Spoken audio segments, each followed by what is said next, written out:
Episode 3। Siya और मानव सीधा university के अंदर इंटर करते हैं और प्रिंसिपल के केबिन की ओर चले जाते हैं। प्रिंसिपल को पहले से इस बात का पता चल चुका था कि मानव बजाज खुद उनके कॉलेज आ रहा है, इसलिए वह खुद उन्हें लेने बाहर खड़े थे। साथ ही कुछ गिने चुने टीचर वहां खड़े थे जो प्रिंसिपल के साथ मानव का बिल कम करने के लिए आए थे। मानो उन सब को इग्नोर करते हुए आगे चलने लगता है, वही सभी उसके पीछे चलने लगते हैं और सीधे प्रिंसिपल के ऑफिस रूम में चले जाते। अंदर जाते हैं। मानव क्रिया को उसकी सीट पर बैठा था है और खुद एक सीट पर बैठता है। उसके बैठने के बाद सभी अपनी अपनी जगह पर बैठ जाते हैं। मानव ज्यादा बात करने वाला इंसान नहीं था, उसे काम की बात करना ही पसंद था, इसलिए उसने सीधा मुद्दे की बात आते हुए बोला। प्रिंसिपल मूर्ति, यह है सिया, मैंने जिसके बारे में आपको बताया था। उसकी बात सुनकर प्रिंसिपल मुस्कुराते हुए सिया को देखता है और मानव की चापलूसी करने के इरादे से कहता है, मिस्टर बजाज, मुझे लगता है हमें किसी एग्जाम की जरूरत नहीं है, आप सीधा मिस को कॉलेज में एडमिशन करा सकते हैं, मैं खुद इन सब में आपकी मदद करूंगा। जिस बात पर सियासी आती है, नहीं मुझे यह मंजूर नहीं है, जैसे कि हमने सेट किया था बिल्कुल वैसा ही होगा। मैं कॉलेज की एंट्रेंस एग्जाम दूंगी और अगर उसमें मैं पास होती हूं तभी मैं इस यूनिवर्सिटी में आगे पढ़ूंगी, वरना नहीं।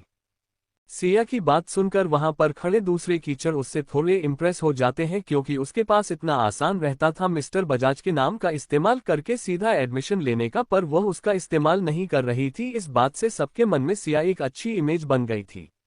मानव भी कहते हैं जैसा ये कह रही है सब कुछ वैसा ही होना चाहिए। उसकी बात सुनकर थोड़ी देर पहले जो प्रिंसिपल मानव की चापलूसी कर रहा था वह सब आ गया और फिर उसने जल्दी से कहा, जी जी मिस्टर बजाज, जैसा आप कहें। फिर पीछे खड़े सभी टीचर की ओर देखते हुए कहते हैं, ये हमारे यूनिवर्सिटी के सबसे बेस्ट टीचर है, इन्होंने इसके लिए एग्जाम तैयार की है, अगर मैं उन सब में पास हो जाती है तो हम बेशक उन्हें यहाँ पर एडमिशन कर अपना स्टूडेंट बना लेंगे। जिसकी बात पर दोनों सिया और मानव बस अपना सर हमें हिलाते हैं और उनका ये देखकर प्रिंसिपल टीचर को इशारा करता है, जिससे सभी टीचर्स अपने अपने टेस्ट के लिए रेडी हो जाते हैं और वहां से एक अलग कमरे में जाते हैं जहां पर सिया अपना टेस्ट देने वाली थी। नहीं किया एक बार मानव की ओर देखती है और उसके कंधे पर थपथपाते हुए कहती है, डोंट वरी खडूस, मुझ पर इतना भी शक मत करो, आखिरकार तुम्हारे स्टूडेंट को देखना कैसे पेपर फाड़ के आगे, इसलिए ज्यादा टेंशन मत लेना। अच्छा ठीक है, मैं चलती हूँ, बाय। ये कहकर वहां से भाग जाती है। वही मानव बस उसे देखता है और धीरे से कहता है, मुझे पता है। नहीं, सिया के लिए अलग अलग 4 टेस्ट तैयार किए गए थे, जिसमें मैथ, साइंस, इंग्लिश और पॉलिटिक्स जैसे सब्जेक्ट है, और जिन टीचर्स ने इसे तैयार किया था वह वहां के सबसे अच्छे बेहतरीन फीचर्स में से एक थे। उनके द्वारा बनाए गए टेस्ट हमेशा बहुत टफ होते थे। क्या उस रूम में जाती है जहां पर उसका टेस्ट होने वाला है। वहां पर बैठने के तुरंत बाद एक टीचर आगे आकर उसे एक आंसर शीट और क्वेश्चन पेपर देता है और थोड़ी दूरी पर खड़ा हो जाता है, या एक बार पूरा क्वेश्चन पेपर अच्छे से पढ़ती है और उसके बाद वह जल्दी जल्दी उनके जवाब लिखना शुरू कर देती है। लगभग सिया ने उसे 1 घंटे में पूरा कर गया और सामने खड़े टीचर को सबमिट कर दिया। उसके बाद किया को दोपहर के 3:20 का एक छोटा सा ब्रेक दिया गया। उसके बाद उसका वापस एक एग्जाम है, ऐसे ही एक एक करके सारे टेस्ट होगा और इन सब में करीबन 5 घंटे लगे। किया इस दौरान पूरे मन से अपना टेस्ट दे रही थी। उसने अपना बेच दिया। जब वह घड़ी में टाइम देखती है तब उसे लगता है कि शायद मानव चला गया होगा, क्योंकि पूरा 5 घंटा वेस्ट करना मानव बजाज की आदत नहीं थी। उसे तो अपना 1 सेकंड भी वेस्ट करना पसंद नहीं था, तो 5 घंटे तो क्या ही वह वेस्ट करेगा। पर सिया के सरप्राइज के लिए बाहर मानव उसका इंतजार कर रहा था। सिया को पता नहीं क्यों, पर मानव को वहां इंतजार करता देख बहुत अच्छा लगा। वह जल्दी से उसके पास जाती है और उसका एक हाथ पकड़कर किसी छोटे बच्चे की तरह खुश होते हुए कहती है, मैंने सारे टेस्ट बहुत अच्छे से लिखे हैं, मुझे लगता है मुझे बहुत अच्छे मार्क्स मिलेंगे खडूस। जिसकी बात पर मानव बस हाँ में सर हिलाता है और फिर कहता है, तुमने बहुत समय से कुछ खाया पिया नहीं है, चलो खुद जाकर खाकर आते हैं, वैसे भी तुम्हें अपना रिजल्ट कल पता चल जाएगा। उसकी बात सुनकर किया उसके साथ यूनिवर्सिटी से चली जाती है। वहीं दूसरी ओर राव परिवार कुछ बड़ा सोच रहा था। वह कुछ भी करके सिया को वापस उनके पास चलाना चाहते थे, पर सबके इमोशन बहुत अलग अलग है। जैसे तीनों भाइयों को सिया की वही पहली वाली अटेंशन चाहिए थी, उनको पता नहीं था, पर वह खुद सिया के मुंह से खुद के लिए भाई सुनने के लिए तड़प रहे थे। भाई हॉस्पिटल से आने के बाद, मिस्टर जाओ, मुझे ये बात अच्छी नहीं लग रही थी कि क्या हम सबको अपना मानने से इनकार कर रही है, पर उन्हें खुद का ईगो यह मानने से मना कर रहा था कि उन्हें सिया का ऐसा बर्ताव दुखी कर रहा था। वह खुद को रागिनी ही उनकी बेटी है या कहकर शांत करा लेते, पर इन सबसे अलग मिसेज राव बस जितने और खुद के ईगो को सेटिस्फाई करने के लिए या तो वहां लाना चाहती थी, साथ ही वह सिया से अच्छे से सबक सिखाना चाहती थी, इसलिए वह जिद पर अड़ गई थी। वही रागिनी तो कुछ और ही लाइन पर लेने उसने कुछ किया को बर्बाद करने का अच्छा खासा लंबा चौड़ा प्लान बना दिया था, वह बस सही समय का इंतजार कर रही थी। इन सब के बीच सिया मानव के साथ एक 5 स्टार होटल में अपना खाना एंजॉय कर रहे थे। उन्होंने पूरा एक रूम बुक कर लिया था और पूरी डाइनिंग टेबल अलग अलग डिशेज से भरी हुई थी। सिया उनमें से थोड़ा थोड़ा सब खा रही थी, नहीं माना बस उसे शांति से देख रहा था। एशिया के ऐसे खाने की आदत बन गई थी, उसे पता कि उसे कितनी ही बार ग्रुप का या तो खा जाए, इससे कोई फर्क नहीं पड़ता, किया वही करती है जो उसे पसंद आता है, इसलिए उसने भी सिया को रोकना सोचना बंद कर दिया। अब उसे किया था ऐसा झूठा बच्चों वाला खाना खाने का तरीका बहुत अच्छा लगने लगा था, वह इसे बहुत एंजॉय करता था। पर इस वक्त भी वह खड़ूस अपने चेहरे पर कोई इमोशन नहीं ला रहा, बस किसी मूर्ति की तरह एक जगह पर बैठा हुआ बड़े ही सलीके से धीरे धीरे पूरी एटिकेट के साथ खाना खा रहा था। सिया और मानव सीधा यूनिवर्सिटी के अंदर इंटर करते हैं और प्रिंसिपल के केबिन की ओर चले जाते हैं। प्रिंसिपल को पहले से इस बात का पता चल चुका था कि मानव बजाज खुद उनके कॉलेज आ रहा है, इसलिए वह खुद उन्हें लेने बाहर खड़े थे। साथ ही कुछ गिने चुने टीचर वहां खड़े थे जो प्रिंसिपल के साथ मानव का बिल कम करने के लिए आए थे। मानो उन सब को इग्नोर करते हुए आगे चलने लगता है, वही सभी उसके पीछे चलने लगते हैं और सीधे प्रिंसिपल के ऑफिस रूम में चले जाते। अंदर जाते हैं, मानव क्रिया को उसकी सीट पर बैठाता है और खुद एक सीट पर बैठता है। उसके बैठने के बाद सभी अपनी अपनी जगह पर बैठ जाते हैं। मानव ज्यादा बात करने वाला इंसान नहीं था, उसे काम की बात करना ही पसंद था, इसलिए उसने सीधा मुद्दे की बात आते हुए बोला, प्रिंसिपल मूर्ति यह है सिया, मैंने जिसके बारे में आपको बताया था। उसकी बात सुनकर प्रिंसिपल मुस्कुराते हुए सिया को देखता है और मानव की चापलूसी करने के इरादे से कहता है, मिस्टर बजाज, मुझे लगता है हमें किसी एग्जाम की जरूरत नहीं है, आप सीधा मिस को कॉलेज में एडमिशन करा सकते हैं, मैं खुद इन सब में आपकी मदद करूंगा। जिस बात पर सियासी आती है, नहीं मुझे यह मंजूर नहीं है, जैसे कि हमने सेट किया था बिल्कुल वैसा ही होगा। मैं कॉलेज की एंट्रेंस एग्जाम दूंगी और अगर उसमें मैं पास होती हूं तभी मैं इस यूनिवर्सिटी में आगे पढ़ूंगी, वरना नहीं। सिया की बात सुनकर वहां पर खड़े दूसरे टीचर उससे थोड़े इम्प्रेस हो जाते हैं, क्योंकि उसके पास इतना आसान रहता था मिस्टर बजाज के नाम का इस्तेमाल करके सीधा एडमिशन लेने का, पर वह उसका इस्तेमाल नहीं कर रही थी। इस बात से सबके मन में सिया एक अच्छी इमेज बन गई थी। मानव भी कहते हैं जैसा ये कह रही है सब कुछ वैसा ही होना चाहिए। उसकी बात सुनकर थोड़ी देर पहले जो प्रिंसिपल मानव की चापलूसी कर रहा था वह सब आ गया और फिर उसने जल्दी से कहा, जी जी मिस्टर बजाज, जैसा आप कहें। फिर पीछे खड़े सभी टीचर की ओर देखते हुए कहते हैं, ये हमारे यूनिवर्सिटी के सबसे बेस्ट टीचर है, इन्होंने इसके लिए एग्जाम तैयार की है, अगर मैं उन सब में पास हो जाती है तो हम बेशक उन्हें यहाँ पर एडमिशन कर अपना स्टूडेंट बना लेंगे। जिसकी बात पर दोनों सिया और मानव बस अपना सर हमें हिलाते हैं और उनका ये देखकर प्रिंसिपल टीचर को इशारा करता है, जिससे सभी टीचर्स अपने अपने टेस्ट के लिए रेडी हो जाते हैं और वहां से एक अलग कमरे में जाते हैं जहां पर सिया अपना टेस्ट देने वाली थी। नहीं किया एक बार मानव की ओर देखती है और उसके कंधे पर थपथपाते हुए कहती है, डोंट वरी खडूस, मुझ पर इतना भी शक मत करो, आखिरकार तुम्हारे स्टूडेंट को देखना कैसे पेपर फाड़ के आगे, इसलिए ज्यादा टेंशन मत लेना। अच्छा ठीक है, मैं चलती हूँ, बाय। ये कहकर वहां से भाग जाती है। वही मानव बस उसे देखता है और धीरे से कहता है, मुझे पता है। नहीं, सिया के लिए अलग अलग 4 टेस्ट तैयार किए गए थे, जिसमें मैथ, साइंस, इंग्लिश और पॉलिटिक्स जैसे सब्जेक्ट है, और जिन टीचर्स ने इसे तैयार किया था वह वहां के सबसे अच्छे बेहतरीन फीचर्स में से एक थे। उनके द्वारा बनाए गए टेस्ट हमेशा बहुत टफ होते थे। क्या उस रूम में जाती है जहां पर उसका टेस्ट होने वाला है, वहां पर बैठने के तुरंत बाद एक टीचर आगे आकर उसे एक आंसर शीट और क्वेश्चन पेपर देता है और थोड़ी दूरी पर खड़ा हो जाता है, या एक बार पूरा क्वेश्चन पेपर अच्छे से पढ़ती है और उसके बाद वह जल्दी जल्दी उनके जवाब लिखना शुरू कर देती है। लगभग सिया ने उसे 1 घंटे में पूरा कर गया और सामने खड़े टीचर को सबमिट कर दिया। उसके बाद किया को दोपहर के 3:20 का एक छोटा सा ब्रेक दिया गया। उसके बाद उसका वापस एक एग्जाम है, ऐसे ही एक एक करके सारे टेस्ट होगा और इन सब में करीबन 5 घंटे लगे। किया इस दौरान पूरे मन से अपना टेस्ट दे रही थी। उसने अपना बेच दिया। जब वह घड़ी में टाइम देखती है तब उसे लगता है कि शायद मानव चला गया होगा, क्योंकि पूरा 5 घंटा वेस्ट करना मानव बजाज की आदत नहीं थी। उसे तो अपना 1 सेकंड भी वेस्ट करना पसंद नहीं था, तो 5 घंटे तो क्या ही वह वेस्ट करेगा। पर सिया के सरप्राइज के लिए बाहर मानव उसका इंतजार कर रहा था। सिया को पता नहीं क्यों, पर मानव को वहां इंतजार करता देख बहुत अच्छा लगा।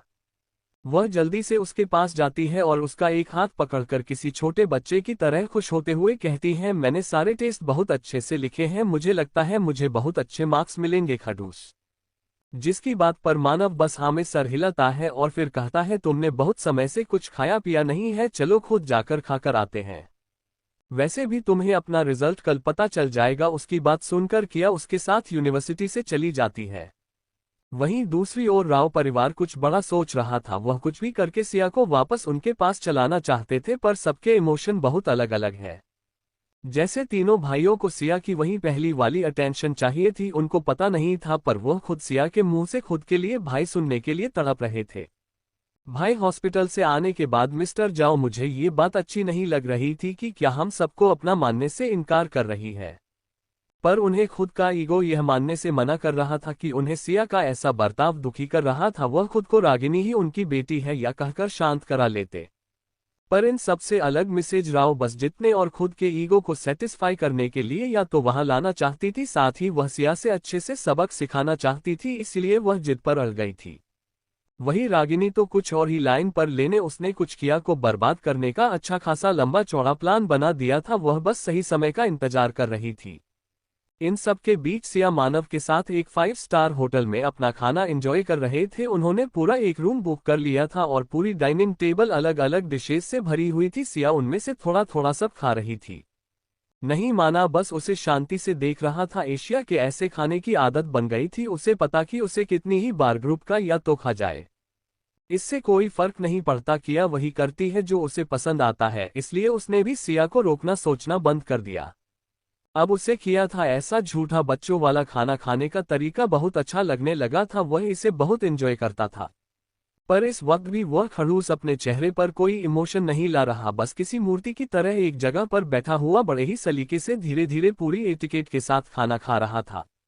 मानव और सिया अच्छे से बाहर डिनर करके घर आ गए थे। इस वक्त मानव ने गोद में किया था उठाए हुए, क्योंकि घर आते समय सिया कार में ही सो गई थी। वह घर में एंटर करते हैं तब वहां काम कर रहे लीला से उन्हें देखती है और तुरंत उनके पास आ जाती है, मानो उन्हें अपनी ओर आता है। शांत रहने का इशारा करता है जिसे वह समझ जाती है और इशारे से पूछती है कि खाना परोस दे। जिस पर मानव तुम्हें इशारे से नाम से खिलाता है और धीरे से सोता है। हम बाहर खाना खाकर आ गए हैं। रोहित थोड़ी देर बाद सुपर किया कि कमरे में आने के लिए कौन सा वहिया को लेकर ऊपर चला जाता है। माना कि आप इसी तरह गोद में लेटेस्ट कमरे के अंदर आता है और उससे बहुत ध्यान से संभाल कर बेड पर सुला देता है, जैसे अगर उसमें थोड़ी सी जल्दबाजी की तो सिया को चोट लग जाएगी। उसके बाद जब पुष्कर एक नज़र सिया को देखता है, उसके माथे पर किस करते उसे गुड नाइट कहकर मरने वाला होता है कि सिया जो सबसे उसका कोट पकड़े हुए कि उसने सिया के कुछ बाल फंस गए थे, जिसे देखकर मानव रुक जाता है। इस वक्त सिया आराम से सो रहे थे और मानव उसके ऊपर झुका हुआ था। उसका चेहरा किया है हर एक था, वह एक तक सिया के चेहरे को देखना है। वह देखता है सिया नींद में कुछ बोल रही है। ये देखकर वह थोड़ा सा नीचे झुकता है और अपना का उसके मुंह की तरह करता है ताकि वह सुन सके वह बोल क्या रही है। काफी देर बाद उसे सिया के आधे अधूरे शब्द सुनाई देते हैं जो बोल रही थी, मैं उन सब को कभी माफ नहीं करूंगी, कभी नहीं, मैं कभी उनके पास नहीं जाऊंगी, चाहे कुछ हो जाए मैं कभी अपना नहीं मानूंगी। जैसे आज तक मैं तड़पती आई हूं, अब वह सब तड़प आएंगे। ये सब सुनकर कबीर उसके सर पर हाथ फेरते हुए, फैशन मेरी छोटी सी आशा, मेरी डार्लिंग, तुम इतना ज्यादा टेंशन लेने की जरूरत नहीं है। तुम कभी भी उनके पास नहीं जाओगी, चाहे तुम खुद ही क्यों ना ये चाहो कर, ये कभी नहीं होगा। बहुत इंतजार किया है मैंने तुम्हारा सालों से, तुम्हें पता है तुम्हें मैंने कहा नहीं था, फिर तुम कभी मुझे मिली ही नहीं, और जब मेरी तब उस हालत में थी, तुम्हारी इस हालत को देखकर तुम्हें पता है यहाँ ये कह सकती हो। अपने दिल की ओर इशारा करने हुए बोला, पहली बार माँ बाबा से जाने के बाद दर्द महसूस हुआ। तुम्हें पता है तू मुझसे अब इतना परफेक्ट करने लगी हो कि मैं तुम्हें बता भी नहीं सकता, जिसके लिए आज तक किसी के जीने मरने से रत्ती भर भी फर्क नहीं पड़ा। आज तुम्हारी हर एक घर हर एक आंसू देखकर यहाँ उठ जाती है। कल सबसे ज्यादा दुख इस बात का है कि तुम मुझे पूरी तरह से भूल गई थी। अगर मैं तुम्हें दोबारा नहीं मिलती तो शायद तुम्हें कभी इस बात का एहसास भी नहीं होता मैं हूं भी या नहीं, तुम मुझे भूल गई थी। बहुत मुश्किल से तुम्हारा विश्वास, तुम्हारा दिल, तुम्हारा भरोसा और तुम्हें जीता है, या इतनी आसानी से तुम्हें खुद से दूर नहीं जाने दूंगा, कभी नहीं। मानव जब ये सब बोल रहा था तब उसके आवाज में और शब्दों में एक अलग ही जुनून और पागलपन महसूस हो रहा था, पर जैसे सब महसूस होना चाहिए था वह तो पूरा का पूरा जो बेच कर सो रही थी। मानव जो कब से उसके चेहरे को देख रहा था, उसकी नज़र बार बार सिया के उन हार्ट शेप्ड लिप्स पर जाती है। उन्हें देखकर उसे अपने अंदर एक अलग ही बेचैनी महसूस हो रही थी। पर उसका ध्यान तब टूटा जब बाहर दरवाजे पर किसी खटखटाया। बाहर लीला जी खड़ी थी, जिसे मना ने थोड़ी देर बाद ऊपर आने के लिए कहा था, इसलिए वह ऊपर आ गई थी। मानव जल्दी से सिया के बाल बड़े ही आराम से और प्यार से अपने जैकेट से अलग करता है और सीधा खड़ा हो जाता है और एक नज़र सिया को देखकर दरवाजे किया चला जाता है जहां लीला जी खड़ी थी। वह उन्हें पिया के कपड़े बदल कुछ कंफर्टेबल नाइट सूट पहनने का बोलकर वहां से चला जाता है। अगर और थोड़ी देर वह वहां रुकता तो उसे खुद पता नहीं था कि वह क्या करता। उसे सिया को देखकर अपने अंदर एक अलग ही बेचैनी महसूस हो रही थी, खासकर जब से उसके इतने करीब था। उसके अंदर एक अलग ही फीलिंग आ रही थी जिससे वह आज से पहले कभी फील नहीं किया था। अपने दिमाग में आ रहे अजीबोगरीब बातें और हम अपने अंदर की बेचैनी को खत्म करने के लिए बेचारा सीधा बाथरूम में जाकर शावर के नीचे खड़ा हो जाता है। तब उसे थोड़ी राहत मिलती है। लंबा शावर लेने के बाद वह सीधा आकर बैठकर सो जाता है, पर नेम उसके आंखों से कोसों दूर थी। उसे उन्हें भी नहीं आ रही थी। उसके दिमाग में तो बार बार किया से हंसते मुस्कुराते मस्ती करते मासूम सा चेहरा बनाती शरारत कर दो पर घूम रहे थे, जैसे सोच सोच कर बता नहीं अनायास ही वह मुस्कुरा रहा था। ऐसे ही वो रात गई और एक नया दिन आया। हर रोज की तरह माना और सिया है मिलकर अपनी एक्सरसाइज कंप्लीट की और जल्दी से वापस आकर नहाने के लिए चले गए। उनको लीला जी ने सभी को जल्दी जल्दी अपना काम करने के लिए कहा और ब्रेकफास्ट तैयार करवा दिया। सबसे पहले मानव नीचे आया। उसे आज ऑफिस देर से जाना था, इसीलिए वह आज एक नॉर्मल शर्ट और पैंट पहनकर नीचे आया। डाइनिंग टेबल पर बैठ किया है इंतजार करने लगा। वही थोड़ी देर बाद किया उनके आए। उसमें इस वक्त एक टी शर्ट और शॉर्ट्स पहने हुए थे। अपने बालों का मेसी बन बना हुआ था वह इस वक्त बहुत ज्यादा कैजुअल लुक में कि वह सीधा आकर अपनी सीट पर बैठ जाती है और नीला जिसको देखकर भेजी हूँ प्लीज जल्दी से खाना के लिए दे दीजिए, भूख से मर रही है। उसकी आंखें नौटंकी शुरू कर देने वाली इन अदाओं पर लीला जी के चेहरे पर एक छोटी सी मुस्कुराहट आ गई। वह उसके दाल को फैलाते हैं बोलती है, अभी नाश्ता लेकर आती है मेरा बच्चा। उसकी बात सुनकर तू अपने टिमटिमाते हुए आंखों के साथ देखने लगती है, जिसे देख लीला जी वहां से चली जाती है। फिर वह मानव की ओर देखती है जो इस वक्त अपने मोबाइल पर कुछ इंपॉर्टेंट ईमेल चेक कर रहा था। पर हमारी मैडम को इससे क्या फर्क पड़ता है। उसमें एक झटके से उसका फोन उससे छीन लिया, जिसे देखकर मानो उसे दूरने लगा। मानो को अपनी घूरता देख लिया, क्योंकि एक तो तुम यहाँ मुझसे बात करने की जगह इस मोबाइल को लेकर बैठे हैं और दूसरी बात कभी कभार ही तुम लेट ऑफिस जाते हैं। उस समय तो थोड़ा आराम कर लिया करो। अगर एक दिन थोड़ा आराम कर लोगे तो मुझे नहीं लगता कि तुम्हारी कंपनी बैंकक्रप्ट हो जाएगी। इतना तो पैसा है ना तुम्हारे पास। मानो उसकी यह नौटंकी देखकर कुछ नहीं कह सकते कि बेचारे से आदत हो गई थी, क्योंकि सिया हमेशा ऐसे ही करती थी। उसे हमेशा ऐसा ही चाहिए था कि जब भी वह उसके आसपास हो तो उसका पूरा ध्यान सिर्फ और सिर्फ उस पर, ना किसी चीजों पर। और अगर ना ऐसा ना हो तो उसे बहुत ज्यादा गुस्सा आ जाता था। मानव कुछ कहता या बोलता उससे पहले मानव का फोन बजने लगा। जब सिया नहीं मोबाइल पर शो हो रहे नंबर को देखा तो थोड़ा हैरान है कि वह 1 बजे तक उसे घूरने रही। वह बात कर ही रहे थे कि तभी माना कि मोबाइल पर किसी का कॉल आता है और मोबाइल पर आ रहे नाम को देखकर यह अचानक शांत हो जाती है। मानव सिया के बदलते एक्सप्रेशन देखता है तो वह उसके हाथ से फोन ले लेता है। उस पर मिस्टर राव का नंबर शो हो रहा था। ये देखकर वह एक नज़र सिया को देखता है और कॉल उठा लेता है, साथ ही कॉल स्पीकर पर डाल देता है। मानव कुछ नहीं बोलता। दूसरी तरफ से मिस्टर राव के बदले मिस्टर ओल्ड राव की आवाज आती है, जिसे सुनकर सिया का मुरझाया हुआ इमोशनल लेस चेहरा अचानक से खिल उठता है और उसकी आंखों में एक अलग ही इमोशन दिखाई देते हैं। मिस्टर ओल्ड राव कहते हैं, हेलो मिस्टर बजाज, क्या मैं मिस्टर बजाज से बात कर रहा हूं? ये सुनकर मानव अपनी कड़क आवाज में कहता है, जी बोलिए मिस्टर ओल्ड राव। ये सुनकर मिस्टर ओल्ड राव बड़े ही आदर के साथ कहते हैं, मिस्टर बजाज मैं आपका ज्यादा समय से नहीं करूंगा। मैंने बस इतना बताने के लिए आपको कॉल किया है कि मुझे होश आ गया है, साथ ही मेरी तबीयत में थोड़ा बहुत सुधार हो गया है। मैं बस आपसे इतनी रिक्वेस्ट करना चाहता हूँ, क्या आप सिया को लेकर आ सकते हैं? मुझे उससे बात करना बहुत दिन हो गए, मैंने उस बच्चे को नहीं देखा ना। अगर आपको कोई प्रॉब्लम ना हो तो क्या आप उसे हमारे घर भेज सकते हैं?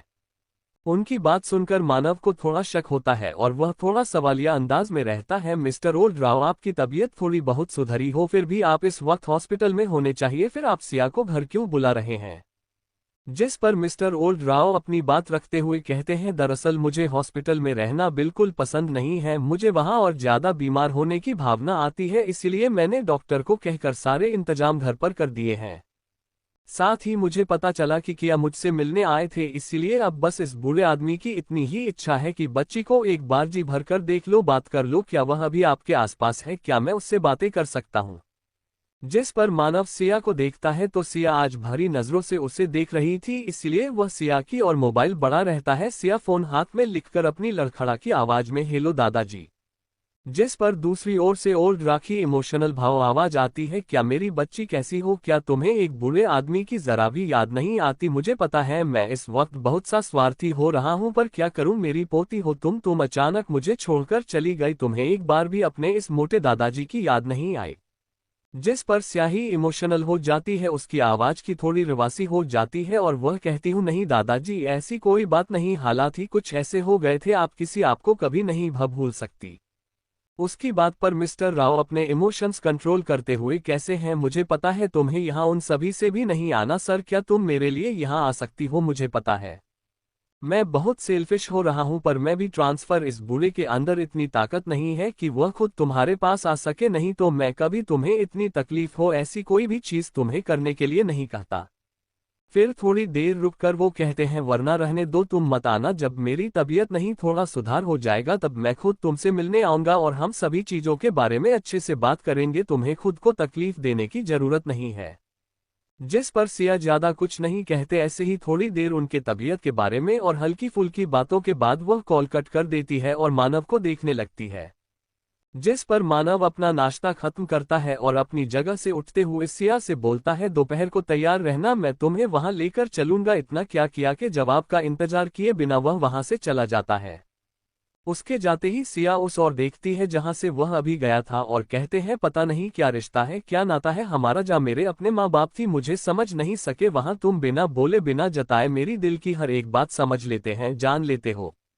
क्यों, आखिर क्यों इतना सब कुछ मेरे लिए कर रहे हो, मेरी वजह से तुम्हें कोई फायदा भी नहीं हो रहा और ना ही हमारा ऐसा कोई खास रिश्ता है जो तुम निस्वार्थ मेरे लिए ये सब करो, आखिर तुम मेरे लिए ये सब क्यों कर रहे हो, मेरी हर एक परेशानी को क्यों खुद की समझ रहे हो, मेरी हर एक चीज के बारे में, आदत के बारे में, जरूरत के बारे में तुम्हें पता चल जाता है। तुम्हारे साथ होती हूँ तो अलग ही फीलिंग आती है, जैसे कुछ भी हो जाए तुम मेरे साथ होगी तो मैं किसी भी चीज को या किसी भी सिचुएशन का सामना कर सकती हूँ, क्या है ये फीलिंग और क्यों है।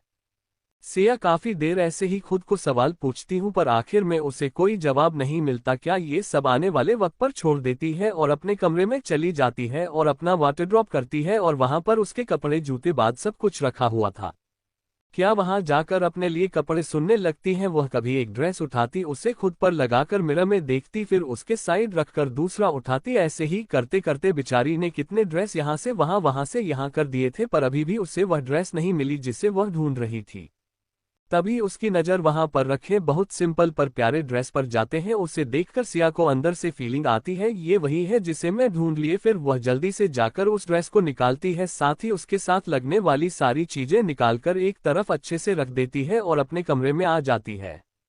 कमरे में आकर वह अपना लैपटॉप ओपन करके है और उस पर कुछ देखने लगती है। इस वक्त सिया का ऑरा एकदम चेंज हो गया था, जो हंसती खेलती शरारत करती थी वह कहीं गायब हो गई थी और इस वक्त वहां की एक ठंडे इमोशन वाली डरावने ऑरा वाली बेहद खतरनाक लड़की, जिसके चेहरे पर कोई इमोशंस नहीं थे ना ही आंखों में, वह एक अलग ही इंसान में बदल गई थी। कई सारे ईमेल आए हुए थे, उन ईमेल्स को देखने के बाद, पढ़ने के बाद वह किसी को कॉल करती है।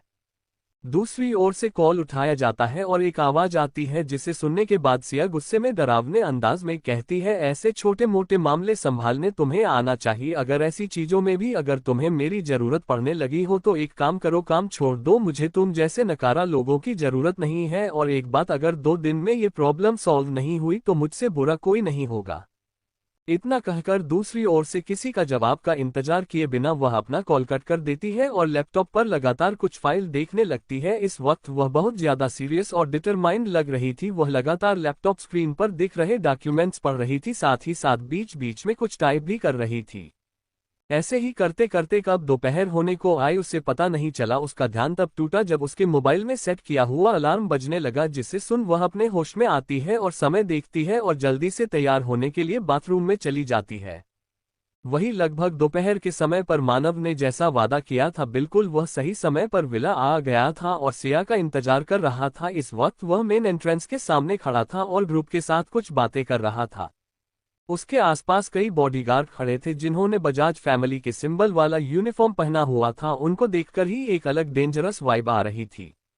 मानव और ध्रुव बात कर ही रहे थे कि उनकी कानों में किसी के दिल की आवाज आई। सब ने उस और देखा तो देखते रह गए। सामने से किया चलकर सीढ़ियों से होते हुए नीचे आ रही थी। उसे देखकर तो मानव की आंखें भी उस पर रुक सी गई थी।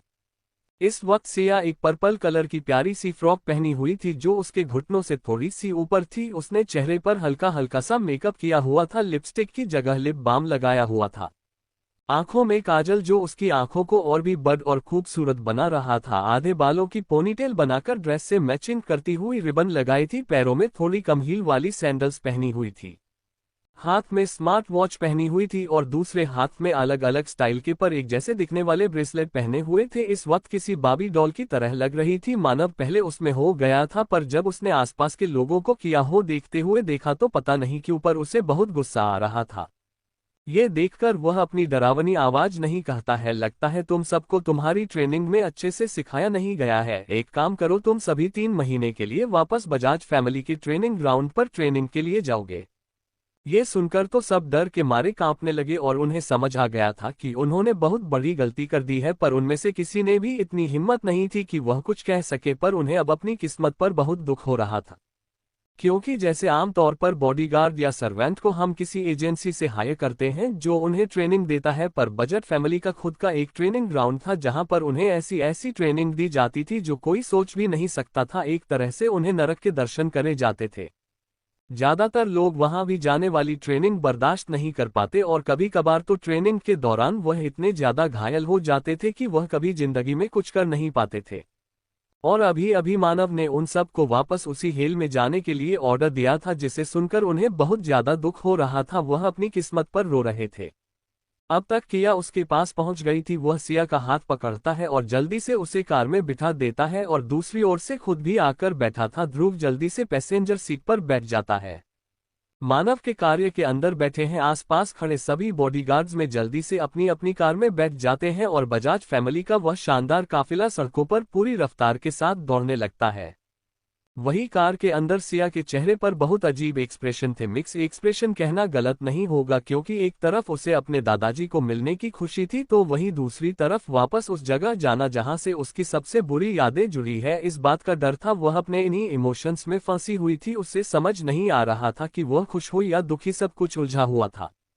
मानव भी यह बात समझ रहा था पर उसे यह नहीं पता था कि ऐसे समय पर ऐसे सिचुएशन में क्या करना चाहिए, क्योंकि उसे कभी ऐसी चीजों का सामना करना नहीं पड़ा और उसने कभी दूसरों के इमोशंस की इतनी परवाह नहीं थी। पर सिया की बात अलग थी। सिया की हर एक छोटी मोटी बात उसे बहुत इफेक्ट करती थी। मानव सिया का ध्यान भटकाने के लिए पीछे रखा एक बड़ा सा बकेट जैसे दिखने वाला एक चीज उसके सामने कर देता। उसे देखकर किया उसे सवालिया नजरों से देखने लगती है तो मानो कहता है, दादाजी को मिलने के लिए खाली हाथ जाओगे। ये सुनकर आपको भी समझ आता है कि उसने इन सब चेक करो मैं अपने दादाजी के लिए कुछ लिया ही नहीं, पर मानवता ये सभी चीजों के बारे में सोचना उसे अच्छा लग रहा था। वह मानव को देखकर बड़े ही प्यार से की थी, प्रॉब्लम मेरे सामने आने से पहले ही तुम उसका जवाब लेकर तैयार नहीं थी। You are the best. मानव उस पर ज्यादा लाइक नहीं करता पर दिल ही दिल उसे जब भी किया उसे ऐसे कॉम्प्लीमेंट कर देते तो उसे बहुत अच्छा लगता है। उसे अब सया का ऐसा उसे बार बार कॉम्प्लीमेंट देना बहुत अच्छा लग रहा था। वह इसे एंजॉय कर रहा था। वह थोड़ा आगे गए थे कि सिया अचानक कहती है, खडूस कारों को, जिसे सुनकर मानव उसे देखता है तो सिया कहती है, मुझे घूरना बाद में, पहले कार रोको। सिया की अचानक कहने पर ड्राइवर गाड़ी रोक देता है। उसी के साथ उनके पीछे और आगे चल रही सभी बॉडीगार्ड से भरी गाड़ियां जो उन्हें प्रोटेक्ट करने के लिए थी वह भी रुक जाती है। ड्राइवर और मानव तीनों सिया की ओर देखने लगते हैं तो सिया बहुत क्यूट सा फेस बनाते हुए बाहर की तरफ इशारा करती है तो तीनों बाहर की ओर देखते हैं तो वहां पर एक बूढ़ी औरत लिल्लेस के फूल बेच रही थी। फिर वह सभी एक बार सिया को देखते हैं तो सिया कहती है, दादाजी को यह वाले फूल बहुत पसंद है क्योंकि ये दादी के फेवरेट थे। वह हमेशा कहते हैं जब भी वह इन फूलों को देखते हैं तो उन्हें दादी का स्माइल करता हुआ फेस याद आता है, इसीलिए मुझे वह चाहिए। उसकी बात पर ड्राइवर और जरूर आगे देखने लगते हैं और सिया अपने आंखों में दुनिया जहान की मासूमियत और तारे टिमटिमाते हुए उसे देखने लगती है। पर हमारा मानव चेहरा सख्त लौंडा बिल्कुल पिघला नहीं। ये देखते हुए सिया उसका हाथ पकड़ उसे खींचते हुए कहती है, मुझे वह चाहिए खडूस।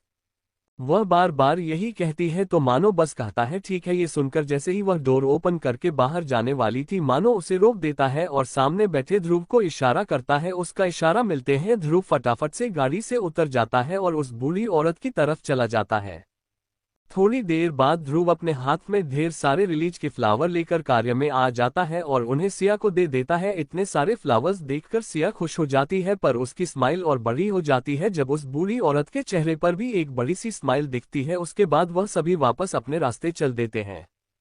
थोड़ी देर बाद आगे चल रही कार धीरे धीरे एक तरफ आदमी और एक तरफ आदमी बढ़ जाती है और जिस कार में सिया और मानव बैठे थे वह कार आगे आ जाती है और जो कार साइड में चल रही थी वह पीछे चल रही बॉडीगार्ड की लाइन में शामिल हो जाती है। ये बहुत परफेक्ट तरीके से कर रहे थे जैसे उन्हें इनकी आदत हो और यह बहुत आम चीज हो उनके लिए। ये सब इसलिए हुआ क्योंकि वह सभी राव मैंशन के सामने पहुंच गए थे और उनकी गाड़ियों का काफिला देखकर गेट पर खड़े गार्ड जल्दी से बड़ा वाला एंट्रेंस गेट खोल देते हैं, क्योंकि उनकी इतनी हिम्मत नहीं थी कि बजाज परिवार की गाड़ियों को रोक सके। इसी के साथ कुछ बॉडीगार्ड्स की गाड़ी और मानव की कार अंदर इंटर करती है और बाकी की कुछ गाड़ियां बाहर ही रुक जाते हैं। अंदर जाकर वह सभी एक लाइन में खड़े हो जाती हैं। सबसे पहले सभी बॉडीगार्ड बाहर आकर आसपास पहेल जाते हैं। उसके बाद ध्रुव पहले बाहर निकलता है, साथ ही ड्राइवर। कार में इस वक्त मानव और सिया थे। या थोड़ी नर्वस घबराई हुई लग रही थी, आखिर हो भी क्यों ना इस वक्त वहां खड़ी थी जहां उसकी सबसे डरावनी और कड़वी यादें जुड़ी हुई थी। पर उसे इन सबसे ज्यादा एक बात का फर्क पड़ रहा था, वह था मानव का उसके साथ न आना। दरअसल मानव सिर्फ उसे यहां तक छोड़ने आया था, उसका राव परिवार से मिलने में कोई इंटरेस्ट नहीं था और यह बात उसने किया को भी क्लियर बता दी थी। किया ने उसे मनाने की बहुत कोशिश की पर मानव था, वह नहीं माना। सिया अभी भी उसे मना रही थी। ये देखकर मानव उसकी ओर देखता है और उसके गाल पर हाथ रख उसे सिलाते हुए कहता है, माना कि मैंने तुम्हें प्रॉमिस किया था कि मैं तुम्हारी हर सिचुएशन में तुम्हारे साथ रहूंगा, पर इसका मतलब यह नहीं कि तुम सभी चीजों के लिए मुझ पर डिपेंड हो जाओ। तुम्हें अपने डर का, अपनी भूल यादों का, दुश्मनों का खुद से सामना करना सीखना है, उन्हें जवाब देना सीखना है। मेरे साथ हो या मेरे बगैर तुम्हें ये करना है। हमेशा ये बात याद रखना, तुम कोशिश करो और अगर जब तुम्हें लगे तुमसे नहीं होगा तब मैं तुम्हारी हेल्प करने जरूर आऊंगा, पर कोशिश करने से पहले नहीं। फिर उसके सर पर हाथ फेरते हुए कहता है, मैं तुम्हें शाम को लेने आऊंगा, ठीक है? अब जा मिस्टर ओल्ड रहा तुम्हारा इंतजार कर रहे होंगे। ये सुनकर पहले तो सिया थोड़ा उदास हो जाती है, पर कहीं ना कहीं उसे भी मानव की बात सही लगती है, इसलिए मन ना होते हुए भी वह मान जाती है और एक बार मानव को देखकर कार से उतर जाती है। वह उतरते समय अपने साथ मानव ने लाया हुआ बकेट और फूल लेना नहीं भूली थी। उसके उतरने के साथ और उसके घर के अंदर जाने तक मानव वहीं रुका रहा। उसके बाद उसने कुछ बॉडीगार्ड्स को वहीं रुकने का ऑर्डर दिया और सिर्फ ध्रुव और ड्राइवर को लेकर वहां से चला गया। रावत परिवार को उनके आने की खबर मिल गई थी। सभी बहुत अच्छे से तैयारी करके उनका स्वागत करने के लिए खड़े थे। ये सभी सिया के लिए नहीं, मानव के लिए वहां पर खड़े थे। सभी कहना गलत होगा, उन सब में सबसे ज्यादा एक्साइटेड दो लोग थे, एक मिसेस राव और दूसरी रागिनी। उन्होंने इस वक्त रागिनी को बहुत अच्छे से तैयार, क्योंकि वह भी जानती थी कि राज्य ने मानव को कितना पसंद करती थी, इसलिए उसने रागिनी को बहुत अच्छे तरीके से तैयार किया था और उसे बहुत सारी हिदायतें भी दी थी। पर उनके अरमानों पर पानी फिर गया जब उन्होंने सिया को अंदर अकेला ही आता देखा। इस वक्त सभी को ये समय और जब सिया पहली बार वहां आई थी वह समय याद आ रहा था। दोनों में बहुत बड़ा फर्क था। जहां पहले सिया डरी सहमी नजरों से यहाँ वहां देख अपना सर नीचे करके चल रही थी, उसके चलते समय पैर भी कांप रहे थे। आज की सिया पूरे कॉन्फिडेंस के साथ सर उठाकर चल रही थी। इस वक्त उसने अपने एक हाथ में बकेट और दूसरे हाथ में फूल थामे हुए थे। वह सीधा चलकर अंदर आते हैं और आसपास देखने लगती है। सभी को सिया में हो ये बदलाव का अच्छे से महसूस हो रहे थे, पर उन सबको एक चीज खटक रही थी, वह थी या कि वह नजरें जो किसी अनजान आदमी को देखने के बाद होती है वह बिल्कुल वैसी थी। वह सब कोशिया के ऐसे बर्ताव बर्दाश्त नहीं हो रहा था। उन्हें लग रहा था सिया बस उनका अटेंशन पाने के लिए ऐसा कर रही थी, पर कोई इंसान जब अटेंशन मिल रहा हो तब भी ऐसा करे तो सामने वाले को समझ लेना चाहिए कि वह खुद को जरा ज्यादा ही समझ रहा है और इसके चलते भविष्य में उसकी बहुत बार बेइज्जती होने पक्की होती है। पर ऐसा ही कुछ अब इन सबके साथ हो रहा था। मिस्टर राव ठहरे एक नंबर के बिजनेसमैन टाइप्स। उन्होंने इन सभी चीजों को इग्नोर किया और आगे आते हैं और कहते हैं, सिया तुम आ गई। फिर वो या के पीछे देखते हैं जैसे उन्हें किसी का इंतजार हो। ये देखकर किया उन्हें एक अजीब सी लुक देती है और फिर एक बार आसपास देखने लगती है। तभी उसकी नजर एक जगह रुक जाती है। जब तीनों भाई सिया की नज़र खुद पर महसूस करते हैं तो पता नहीं क्यों पर उन तीनों को बहुत ज्यादा खुशी होती है। ये कुछ ऐसा था जो किया पहले भी कर दी थी। जब भी वह नीचे आ रही थी तो उसकी नज़रें अपने भाइयों को ढूंढती थी और आज भी उन्हें लगा कुछ ऐसा ही था, पर सिया ने उन सबका अच्छा खासा पोपट करने का जैसे प्रण लिया था। कहती है, अंकल दादाजी कहाँ है? उसका ये सवाल सुनकर तीनों भाइयों के थोड़ी दूरी पर खड़े दादाजी के केयरटेकर और उनके रह चुके सेक्रेटरी आदर के साथ कहते हैं, छोटी मालकिन वह इस वक्त अपने कमरे में आपका इंतजार कर रहे हैं।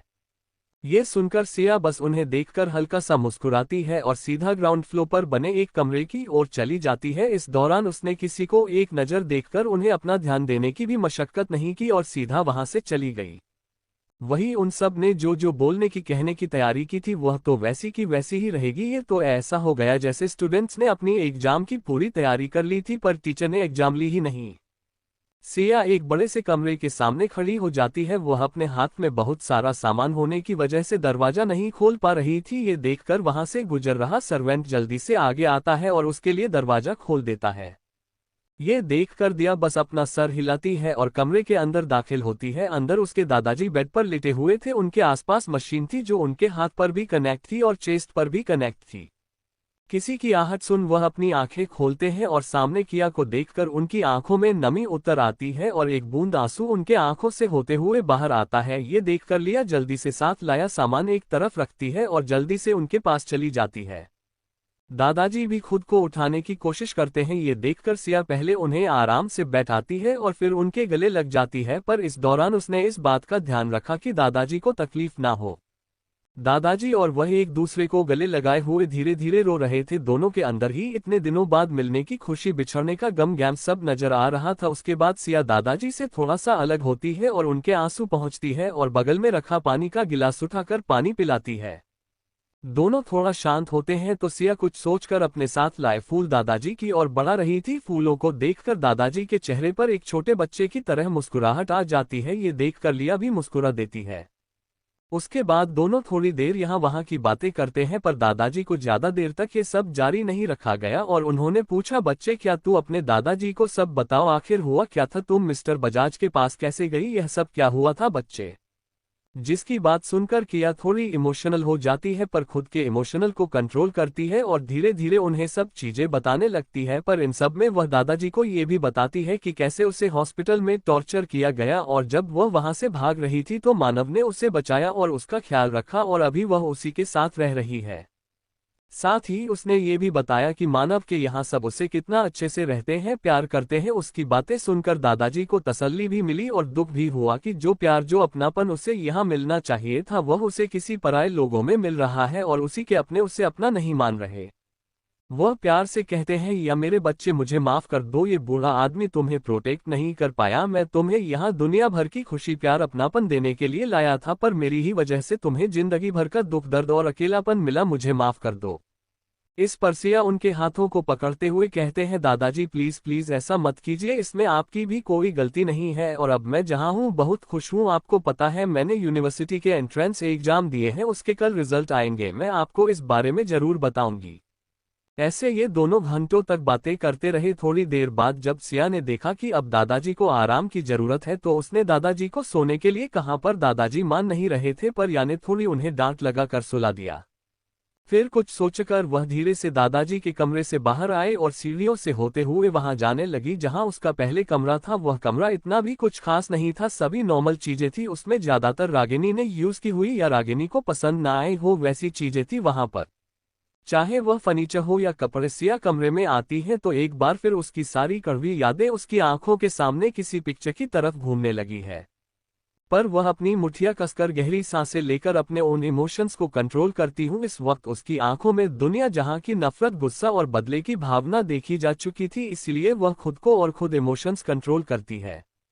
तभी अचानक उसे कुछ याद आता है और वह जल्दी से आगे बढ़कर वहां पर बड़ा कबर्ड खोल देती है। उसमें बहुत सारी चीजें थी, जैसे कुछ रिया के इस्तेमाल किए हुए कपड़े, जूते और भी बहुत थोड़ा बहुत सामान, पर उन सब के बीच में एक छोटा सा संदूक था। उसे देखकर सिया के चेहरे पर मुस्कुराहट आ जाती है और जल्दी से वह उसे निकाल देती है और उसे लेकर वहां पर बने छोटे से सिंगल बेड पर बैठ जाती है और उसे खोल देती है। उस पर नंबर वाला पासवर्ड का लॉक था जो सिर्फ सिया को पता था। उससे खुलते ही उसमें बहुत सी छोटी छोटी चीजें थी।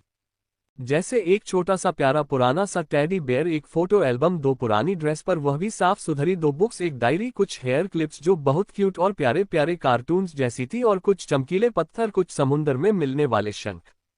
ये सब सिया अनाथ आश्रम से आते समय खुद के साथ लेकर आई थी। ये उसका छोटा सा सामान फिर उसके दिल के बहुत करीब था। बहुत ही प्यारी खट्टी मीठी यादें थी इसके साथ। किया वहां पर रख फोटो एल्बम उठाती है और उसमें फोटोज देखने लगती है। ओसिया की बचपन से लेकर अनाथ आश्रम से जाने तक की छोटी मोटी तस्वीरें थी, कुछ प्यारे खूबसूरत पल जो उसने वहां रह कर दिए थे, चुराए थे, एंजॉय किए थे। कई में सिया खेल रही थी तो किसी में शिया कुछ बना रही थी।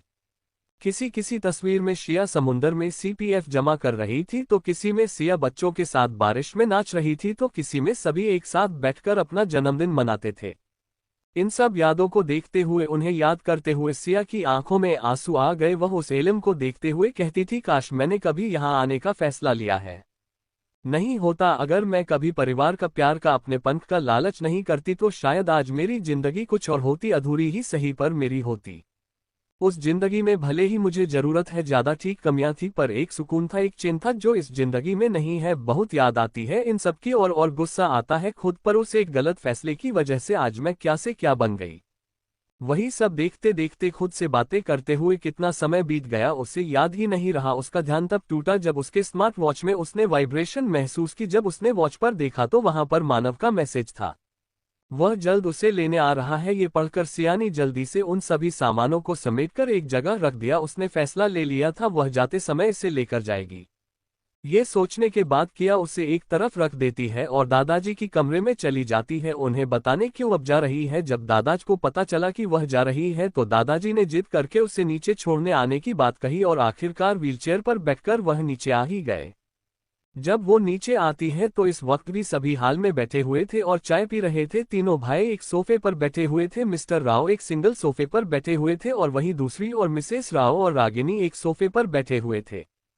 सिया दादाजी को अलविदा कहकर जैसे वहां से मुड़कर जाने वाली थी, मिश्रा उसे रोक लेती है और उसे कहती है, तुम यहीं रहोगी, तुम कहीं नहीं जाओगे। उनके ये सब सुनकर बाहर की ओर जा रही सिया के कदम अपने आप रुक जाते हैं और वह पीछे मुड़कर उन सबको खतरनाक नजरों से देखने लगती है, क्योंकि अब सियासी यह चीज बर्दाश्त नहीं हो रही थी। सिया इसलिए शांत थी क्योंकि ना ही उन लोगों ने उसे परेशान करने की कोशिश की, इसलिए सिया भी शांत रही, पर अब वह फिर से वही चीजें अधूरा रहे थे। सिया उनकी ओर देखती है और कहते हैं, मिश्रा आप सच में खुद का इलाज करा लीजिए और अगर ऐसा ना हो ना तो एक काम कीजिए, मेरे सामने मत आया कीजिए, क्योंकि मुझे मेरी एक बात बार बार दोहराने बिल्कुल पसंद नहीं है और जिस वजह से मुझे दोहराना पड़े उससे तुम मुझे बहुत गुस्सा आता है, इसीलिए प्लीज। वह आगे कुछ कहती या आगे बढ़ती, दरवाजे पर खड़े गार्ड्स जल्दी से दरवाजा बंद करते हैं और कुछ नौकर आगे बढ़कर सिया के आसपास खड़े हो जाते हैं। मिश्रा सिया को देखकर मुस्कुराती है और कहती है, तुम लड़की मिस्टर बजाज के साथ रहकर तुम्हारे बहुत पर निकल आए हैं। कोई बात नहीं, मैं तुम्हें अच्छे से सिखाऊंगी, बड़ों से कैसे बात करते हैं, उनके साथ कैसे व्यवहार करते हैं। फिर नौकरों की ओर देखकर कहते हैं, इसे इसके कमरे में ले जाओ और जब तक इसकी अकल ठिकाने ना जाए कोई भी इसे कमरे से बाहर नहीं लाएगा। उसके कमरे को बाहर से लॉक लगाओ और चाबी मेरे पास ला कर दो। उनकी यह बातें सुनकर वहां खड़ा हर एक शख्स दंग रह गया। उनमें से किसी को भी इस बात का आइडिया नहीं था कि मिसेस राव कुछ ऐसा कहेंगे या करेगी। साथ ही वहां पर काम कर रहे कुछ सर्वेंट सिया को उसके कमरे में बंद करने का ऑर्डर देती है। कोई कुछ समझ पाता या कर पाता, वह सर्वेंट जल्दी से सिया को पकड़कर ऊपर की ओर ले जाने लगते हैं। ये देखकर सिया अपना आपा खो देती है और अपनी एक जोरदार किक अपने हाथ पकड़े सर्वेंट के पेट पर दे मारते हैं। वह इतनी ज्यादा स्ट्रांग थी कि उसकी एक लाख से वह सर्वेंट थोड़ा दूर जाकर गिरा। इसी के साथ सियानी दूसरे सर्वेंट का हाथ पकड़कर उसे इस तरह मरोड़ा क्यों उसके हड्डी टूटने की आवाज सबके कानों में गई।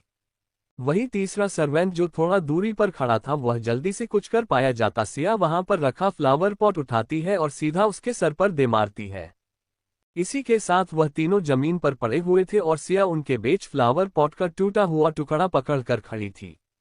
इस वक्त इतनी ज्यादा डेंजरस लग रहे थे कि कोई उसे आंख उठाकर देख भी नहीं पा रहा था। वही दादाजी, मिस्टर आओ और तीनों भाइयों के साथ साथ रागिनी भी यह सब देखकर चौंक गई थी। उन्हें कुछ रिजेक्ट करने का समय ही नहीं मिला, लेकिन जैसे ही राव परिवार का बड़ा बेटा राम होश में आता है और अपनी मां की ओर देखकर लगभग चिल्लाते हुए कहता है, माँ ये सब क्या है और ये आप क्या कर रही हैं, आपको समझ भी आ रहा है या नहीं।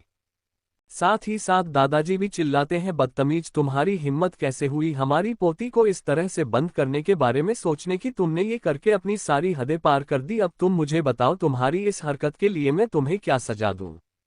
मिस्टर राव भी अब तक अपने होश में आ गए थे और वह भी उन पर चिल्लाने लगे, उन्हें डांटने लगे।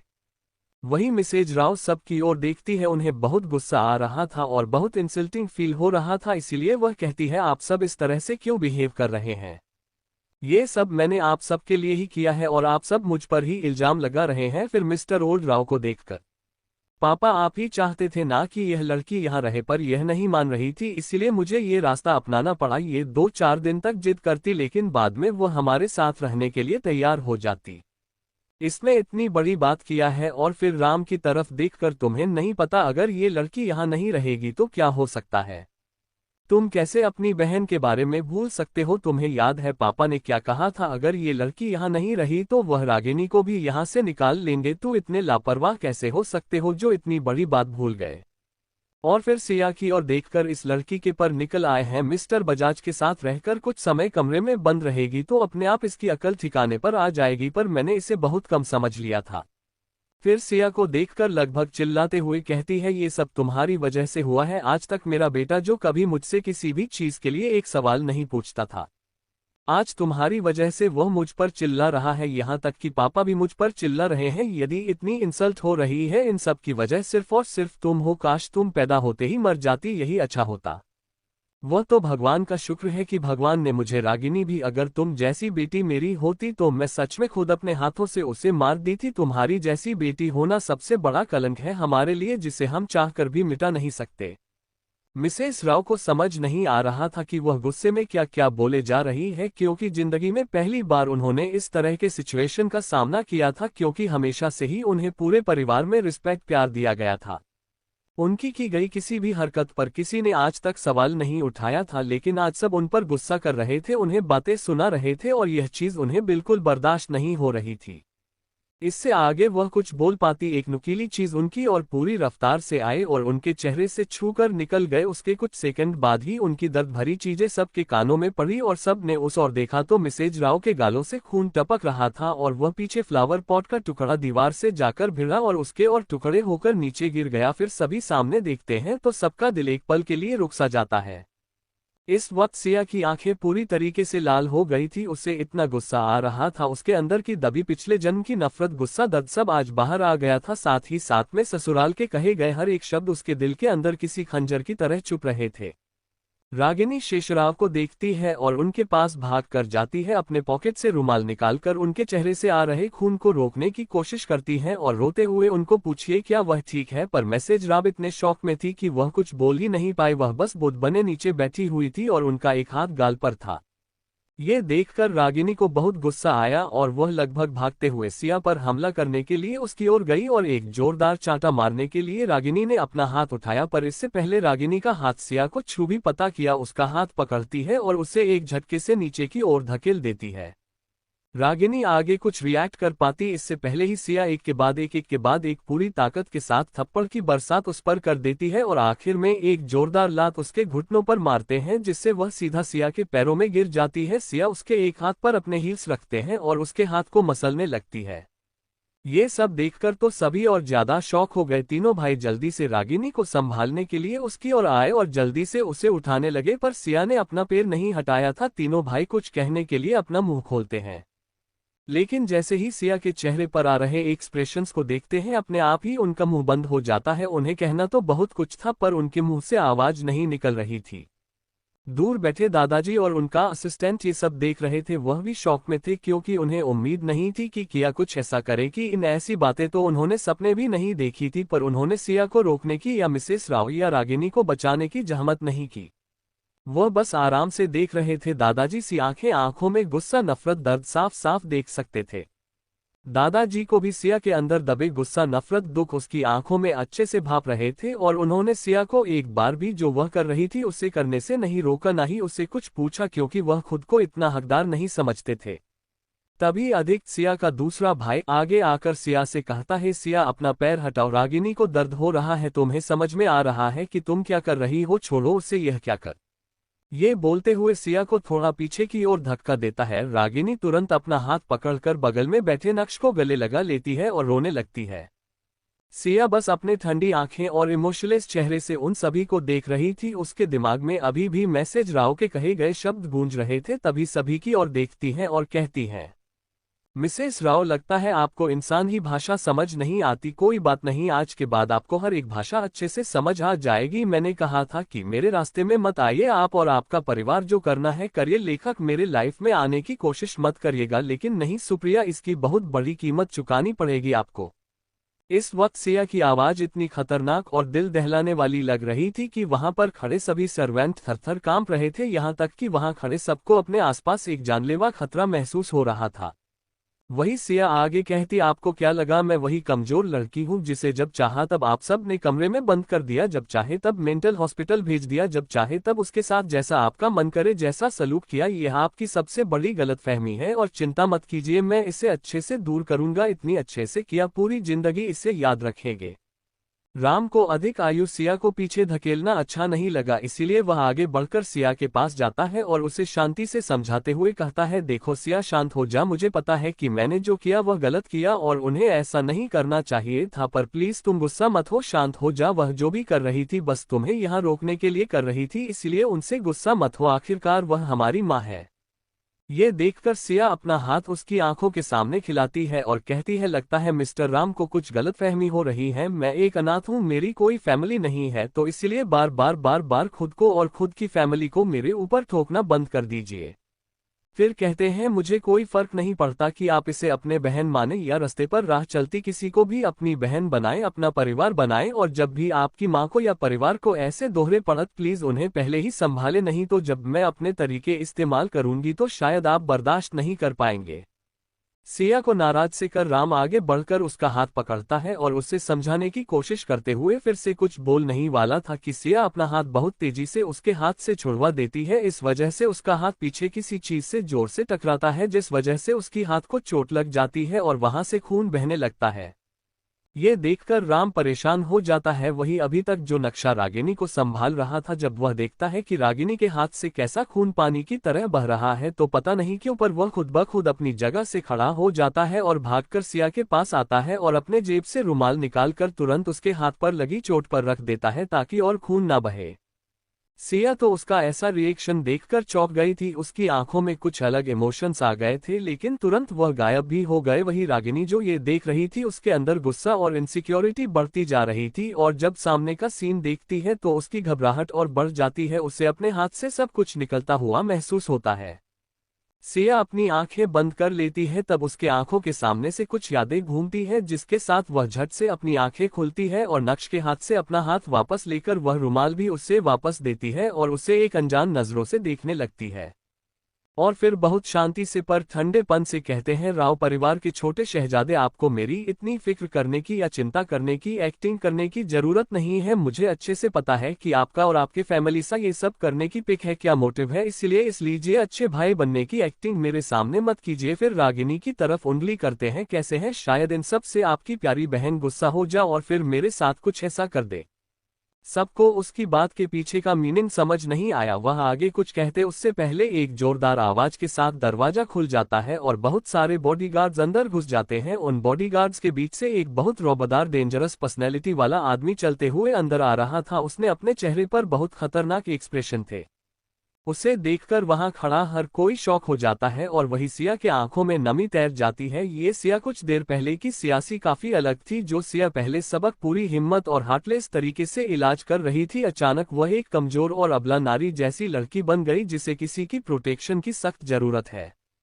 मानव को देखकर सिया भागकर उसके पास जाती है और उससे लिपट जाती है। मानव भी उसे अच्छे से थाम लेता है। थोड़ी देर बाद वह सिया को खुद से दूर करता है और उसे ले जाकर एक कुर्सी पर बैठा देता है और अपने असिस्टेंट ध्रुव को कुछ इशारा करता है। उसका इशारा मिलते ही ध्रुव बाहर चला जाता है। मानव अपनी जेब से एक रुमाल निकालता है और उससे सिया के हाथ में जो चोट लगी थी उसे अच्छे से खून को साफ करता है। तब तक ध्रुव फर्स्ट एड बॉक्स लेकर आ जाता है और उसे मानव को दे देता है। मानव उससे जल्दी से सिया की हाथ की एकदम अच्छे से ड्रेसिंग करता है और उससे बस एक ही सवाल पूछता है, क्या ज्यादा दर्द हो रहा है, जिस पर सिया बच्चों की तरह अपना सरनाम ही लाते हैं। इसके बाद अचानक घर में पुलिस आ जाती है और वह सीधा मिस्टर राव के पास जाकर उन्हें एक अरेस्ट वारंट दिखाती है। यह अरेस्ट वारंट मिसेज राव के नाम पर था। ये देखकर वह चौंक जाते हैं और थोड़ी ऊंची आवाज में कहते हैं, इंस्पेक्टर आपको पता भी है आप क्या कर रहे हैं और किससे कर रहे हैं? आखिर क्या है, उसने ऐसा किया ही क्या है, क्या उन्हें अरेस्ट करने आए हैं? ये सुनकर पुलिस कहती है, देखिए मिस्टर सा, मैं यहाँ बेवजह नहीं आया हूँ। हमें कंप्लेंट मिली है कि आपकी पत्नी सिया की ओर इशारा करते हुए इन्हें जबरदस्ती घर पर रखने की कोशिश कर रही है, साथ ही उनके साथ जबरदस्ती करने की कोशिश हो रही है और इसे कानूनी तौर पर एक गुनाह माना जाता है। इसलिए हमें निश्चित शराब रेस्ट करना होगा। बाकी की जो भी बातें आपको करनी आप पुलिस स्टेशन आकर कर सकते हैं। उनकी बातें सुन मिसेज शराब भड़कते हुए कहते हैं, इसमें प्रेस करने वाली कौन सी बात है? मैं अपनी बेटी को घर पर अपने साथ रखना चाहती हूँ, वो हमसे नाराज है इसलिए यहाँ से जाना चाहते हैं, इसमें जेल भेजने जैसी क्या बात है?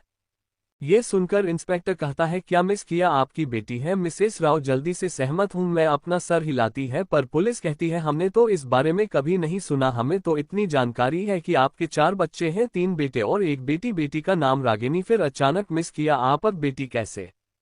ये सुनकर कोई कुछ कहता उससे पहले सिया बुलंद आवाज में कहती है, इंस्पेक्टर ये लोग मुझे जबरदस्ती अपना परिवार का मेंबर बना रहे हैं। मेरा कोई परिवार नहीं है, मैं महाराष्ट्र के एक अनाथ आश्रम से यहाँ पर आई हूँ। अगर आप इसमें कोई भी प्रॉब्लम है तो आप इस बारे में चार्ज कर सकते हैं। निषेचन धड़कते हुए कहती है, तुम चुप हो जाओ, तुम्हें बीच में बोलने की जरूरत नहीं है। तुम्हारे पास इतना दिमाग नहीं है कि सब क्या बोलना है और क्या नहीं, इस बारे में पता नहीं, इसीलिए साथ होगा, पर हम बड़ों को मामले को सुलझाने दो। ये सुनकर मानव आगे आता है और कहता है, इंस्पेक्टर अभी के अभी इसमें रेस्ट करिए और इन्हें सजा विश्व। इन्होंने गैर कानूनी तरीके से सिया को लगभग किडनैप कर लिया है, इसीलिए मैं खुद इस सब के खिलाफ केस फाइल करता हूँ। ये सुनकर मिसेस राम कहती हूँ, आखिर किस हमसे तुम ये सब कर रहे हैं? आखिर लगते कौन हो तुम? या तो हम उसके माँ बाप हैं, हमने उसे पैदा किया है, तुम कौन हो जो ये सब कर रहे हैं? हाँ। ये सुनकर मानव डेविन तरीके से मुस्कुराता है और कैसा है, मैंने दिया लीगली और भक्त किया है, मैं उसका लीव गार्डियन हूँ और मैंने उसकी जिम्मेदारी उठाई है, इसलिए हर तरीके से मैं इसके बारे में फैसले ले सकता हूँ। वहीं मानव की बात सुनकर पूरा का पूरा राव परिवार सदमे में चला जाता है। उन्होंने कभी नहीं सुना था, सोचा था कि बिजनेस टायकून मानव बजाज अंडरवर्ल्ड किंग कभी ऐसी चीजों में इंटरफेयर करेगा। साथ ही सिया के लाइफ में इतना इंटरेस्ट है, उसने सिया को लीगली अडॉप्ट कर लिया। सब जब दरवाजे की ओर देखते हैं तब घर में अचानक कुछ बॉडीगार्ड्स और पुलिस अंदर आ जाती है, साथ ही मानव भी आ जाता है। पुलिस मिसेज राल को गिरफ्तार करने का बोलती है तो सब चौंक जाते हैं, साथ ही मानव उन पर एक और बम फोड़ता है सिया के लीगल गार्डियन होने और उसे गोद लेने के बारे में।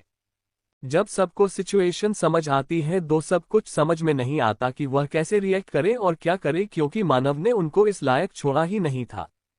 तभी पुलिस आगे अगर जैसे ही मिसेज राव को गिरफ्तार करने के लिए लेडीज कांस्टेबल को आगे भेजती है तो मैसेज जरा उस पर भड़कने लगती है और उसको छुड़वाने लगती है। उनको ऐसा करता देख सभी पहले उन्हें शांत रहते हैं, उसके बाद मिस्टर राव इंस्पेक्टर को देखते हैं और कहते हैं, देखिए इंस्पेक्टर, मुझे लगता है कुछ गलत फहमी हुई है, ये हमारा फैमिली मैटर है इसलिए हम इसे सुलझा लेंगे, आपको ये सब करने की जरूरत नहीं है। आशा करता हूँ आप समझ रहे हैं कि मैं क्या बोल रहा हूँ। ये सुनकर इंस्पेक्टर मुसीबत में आ जाता है, क्योंकि एक तरफ अलाव परिवार की पावर वह अच्छे जानता था और दूसरी ओर उसके सर पर मानव बजाज नाम की तलवार लटक रही थी। उसका एक गलत कदम और उसकी जिंदगी उसके हाथों से गई। बेचारा इतना डर गया कि उसके पसीने छूटने लगे। उसे समझ ही नहीं आ रहा था कि क्या करे क्या ना करे, किसकी सुने और किसकी ना सुने। वो किसी को भी मना करता तो वोट तो उसकी ही लगने वाली थी। उसके एक तरफ कुआ पाखरा, दूसरी तरफ खाई थी जान, तो जाना पक्का था। इसीलिए वह एक बार राव परिवार को देखता है, पर जैसे ही उसकी नजरें अपने से थोड़ी दूर खड़े यमराज जैसे दिखने वाले मानव पर जाती तो उसे समझ आ जाता है कि फैसला क्या लेना है। इसलिए बिना राव परिवार की परवाह किए मिसेस राव हथकड़ी लगाने का ऑर्डर देता है। ये देखकर रागिनी इतना अच्छा मौका कैसे गवा सकती थी मानव के नजरों के सामने खुद की अच्छी इमेज बनाने का, इसीलिए वह तुरंत मिसेस शराब के सामने आकर खड़ी हो जाती है और कहती है, कोई मेरी माँ को कहीं लेकर नहीं जाएगा, उन्होंने कुछ गलत नहीं किया। फिर सिया की तरफ देखते हुए कहते हैं, या अब तक जो तुमने किया मैंने सब सहन कर लिया, पर अब तुम अपनी हद पार कर रही हो, तुम माँ को रस्ट करवाना चाहती हो। तुम्हें पता है अगर ऐसा हुआ तो क्या हो सकता है? सोसाइटी में माँ का आज तक बनाया हुआ नाम, उनकी इज्जत, रेपुटेशंस मिनटों में चकनाचूर हो सकते हैं। तुम्हें जरा सा भी आइडिया है इन सब से हमारे परिवार पर कितनी बड़ी प्रॉब्लम आ सकती है? राम आगे आता है और सिया की ओर देखकर शांति से और प्यार से कहता है, देखो सिया, मुझे पता है कि जो कुछ भी हो रहा है तो गलत है, पर तुम्हें एक बार इस बारे में सोचना चाहिए। जैसे भी है, पर तुम्हारी माँ है, उनके साथ यह सब हो या तुम्हें अच्छा लगेगा, इसलिए इस बार इन्हें माफ कर दो। अगली बार मैं खुद इस बात का ध्यान दूंगा, ये सब कभी ना दोहराया जाए। क्या तुम मुझे इस बार एक मौका दो? सिया एक नजर देखती है पर कुछ रियायत नहीं करती। वह बस चुपचाप माना के पास बैठी हुई थी, ऐसा दिखा रही थी कि अभी अभी जो राम ने और रागिनी बोला उसने सुना ही नहीं। ये देखकर नक्शा थोड़ा चिड़ी चाहता है और कहता है, देखो सिया, हम बोल रहे हैं ना, तुम्हें ये सब दोबारा नहीं होगा। सिर्फ तुम इस छोटी सी बात का इतना बतंगड़ क्यों बना रही हो, और इन सब के चक्कर में तुमने ना ही शत्रु पर खुद को भी चोट पहुंचा ली है। मुझे लगता है आज के लिए इतना तमाशा बस हो गया है, इसीलिए इंस्पेक्टर से कहो कि यहाँ से चली जाए। तुम कोई भी केस फाइल नहीं करोगी। सिर्फ अपने दादा और देखकर कहते हैं, दादाजी आपकी इसे समझाए। ये कहकर सभी उम्मीद भरी नजरों से दादाजी को देखते हैं। दादाजी का कुछ समझ नहीं आ रहा था, इसीलिए उस वक्त उन्होंने चुप बैठना है सही समझा और कुछ नहीं बोला। सिया मानव की ओर देखती है और कहती है, खड़ूस। मैंने तुरंत उसके पास आता है और कुछ क्या हुआ डार्लिंग, कुछ चाहिए, कुछ बोलना है? जिस पर सभी की आंखों चमक चाहती है। सबको लगता है सिया उनकी बातें मान गई है, इसलिए सबके चेहरे पर एक शांति आ जाती है, पर हमारी सिया उसे ज्यादा देर रहने नहीं देते। वह आगे कहती है, मुझे घर जाना है, मैं थक गई हूँ, क्या हम घर जा सकते हैं? उसकी बात कर माना हमें शकील आता है, फिर कुछ सोचकर सीधा उसे अपनी गोद में उठाता है। आप बाहर किया जाने लगता है। वही इंस्पेक्टर अब तक मिसेस राव हथकड़ी पहना चुके थे। माना हम सभी को हो रहा हाल इग्नोर करता है और सिया को लेकर बाहर जाने लगता है, तो भी पीछे से राम एक बात जानता है, क्या नाम की ही सही पर परिवार है, हम तुम्हें ऐसा नहीं करना चाहिए। ये सुनकर नाना बस एक नज़र उन्हें देखता है और उसकी एक नज़र वहां खड़े सबको डर के मारे काटने के लिए मजबूर कर देती है। किसी की हिम्मत नहीं थी कि वह कुछ बोलो। उनके चाहते हैं दुर्ग से उनके पीछे पीछे जाने लगता है, फिर कुछ सोचकर रुकता है और उन सभी की ओर देखकर रहता है। अभी आपने कहा आप नाम का ही सही पर मैम का परिवार है, तो मैं भी आपसे एक सवाल पूछता हूँ, ये परिवार कहाँ था जब मैं उनको टॉर्चर किया जा रहा था, मारा पीटा जा रहा था, ये कैसा है? तो वहाँ खड़े सब उसे ऐसे देखते हैं जैसे ये कुछ नई चीज उन्हें पहली बार सुनाई गई है। कोई कुछ रिएक्ट करता या कहता, ध्रुव वहां से चला जाता है और बाकी सब परिवार वाले सोच में पड़ जाते हैं कि आखिरकार दुर्ग में ऐसा क्यों था। पुलिस भी मिसेज राव को अपने साथ ले जाती है। कोई कुछ नहीं कर पाता। मैसेज शराब को करीबन 4 दिन जेल में रखा जाने वाला था और मानव ने इस बात का अच्छे से ख्याल रखा था कि उन्हें ना ही बेल मिले पर ना ही उन्हें जेल के अंदर कोई अलग ट्रीटमेंट मिले। उसने तो मिसेस खराब हो ऐसी औरतों के साथ रखने के लिए कहा था जो वहां पर मारपीट चोरी जैसे कैसे उसकी वजह से अंदर जेल में है, पर इंस्पेक्टर ने भी बिल्कुल ऐसा ही किया। मानव अचानक वहां पर कुछ पुलिस ऑफिसर के साथ हो जाता है और वह पुलिस ऑफिसर मिसेस राव को अरेस्ट कर लेते हैं और उन्हें 4 दिन के लिए जेल के अंदर डाल देती हैं। वही मानव सिया को गोद में उठाकर वहां से निकल जाता है, साथ ही उसके साथ आए हुए सभी बॉडीगार्ड्स भी उसके पीछे पीछे चले जाते हैं। वहां पर खड़े किसी की इतनी हिम्मत नहीं है कि वह कुछ कहे। उनके जाने के बाद दादाजी अपने असिस्टेंट को उन्हें अपने कमरे में सुनने के लिए कहते हैं। असिस्टेंट भी उन्हें उनके कमरे में लेकर चला जाता है। रागिनी अपने पापा के पास जाकर बोलती है, पापा अब जाकर माँ को बचा लो, माँ को जेल नहीं जाना चाहिए, यह अच्छा नहीं है, वह वहां पर कैसे रहेंगे। फिर अपने पास खड़े अपने भाइयों को और देखकर कहती है, आप सब यहाँ खड़े क्यों हैं? माँ को ले जाने से रोको। आप इतनी पावरफुल हो तो आप माँ को बचा सकते हो ना बचा। कोई कुछ नहीं कहता। सबसे पहले राम दिमाग से काम लेकर जल्दी से अपने वकील को कॉल करता है और उसे सारी सिचुएशन समझाकर उसे सीधा पुलिस स्टेशन आने के लिए कहता है और जल्दी से बाहर चला जाता है। उसके साथ अधिक और मिस्टर आओगी चले जाते हैं। इस वक्त वहां पर नक्श और रागिनी ही बचे थे। नक्श का मूड बहुत खराब था, इसीलिए वह राज्य को कहता है, हम सब संभाल लेंगे, तुम कमरे में जाओ। ये कहकर वह बिना रागिनी के जवाब का इंतजार किया ऊपर अपने कमरे की ओर चला जाता है। वही कार में सिया अभी भी मानव की गोद में शांति से बैठी हुई थी। ना ही मानव ने उससे पूछा और ना ही उसने कुछ बताए। दोनों शांति से चुपचाप गाड़ी में बैठे हुए थे और गाड़ी पूरी रफ्तार के साथ अपनी मंजिल की ओर चल रही थी। वही मिसेस राव को पुलिस स्टेशन लाकर एक जेल में बंद कर दिया। वहां पर और भी औरतें थी, जिनमें चोरी करने वाली और पब्लिक प्लेस पर झगड़े की वजह से अरेकी हुई कुछ और भी औरतें थी, उन्हें उनके साथ रखा गया था। जब अंदर मौजूद औरतों ने मी से शराब को देखा तो वह तुरंत पहचान गया कि यह कोई अमीर घर की है। तभी उनमें से एक औरत आगे बढ़कर मिसेस के आसपास चक्कर लगाकर उन्हें ऊपर से लेकर नीचे से देखती है और कहती है, क्या रे, तू तो बड़े मालदार घर से लगती है या सिर्फ या ऊपर ऊपर की चमक है? सच सच बोल, क्या किया तूने जो तुझे यहाँ लाया गया है? मैं तो एक पॉकेट मारा था इसलिए अपन को यहाँ लाया गया। तूने क्या किया था? क्या तूने चोरी की थी या फिर कुछ सामान वंटास किया था या फिर किसी को मारा था? वह ऐसी ही सवाल पूछ रही थी कि तभी मिसेस राव गुस्से में कहती है, चुप, एकदम चुप, तुम जैसी कि इतनी औकात नहीं है कि तुम मुझसे सवाल करो, समझी? और मुझे इस तरीके से बात मत करना वरना। इतना ही कहती है कि वह औरत उन्हें धक्का देती है। धक्के की वजह से विशेष राम पीछे दीवार से जाकर गिर जाती है। वह औरत उनके पास आकर लगभग उनके बालों को खींचते हुए कह दिया, अब उनके सामने ऊंची आवाज में बात नहीं करने का, समझी ना? वरना तुझ जैसी मोटी चमड़ी वाली को ठीक करना मेरे को अच्छे से आता है, इसलिए दिमाग का दही नको करो। मैं यहाँ की लिटरेचर रीडर, इसीलिए अपने साथ रिस्पेक्ट करने का नहीं तो ना तेरे को यही की यही कर दे कि मैं और कोई कुछ नहीं कर पाएगा, समझी क्या? इसलिए चुप रहने का, एकदम चुप। मिसेस राव ने अपनी जिंदगी में पहली बार ऐसा कुछ एक्सपीरियंस किया था, इसीलिए वह डर गए और वहीं कोने में जाकर दुबक कर बैठ गई। इस वक्त उनका पूरा शरीर कांप रहा था और वह अपनी इस हालत के बारे में सोच रही थी। उनके दिमाग में यही सब चल रहा था।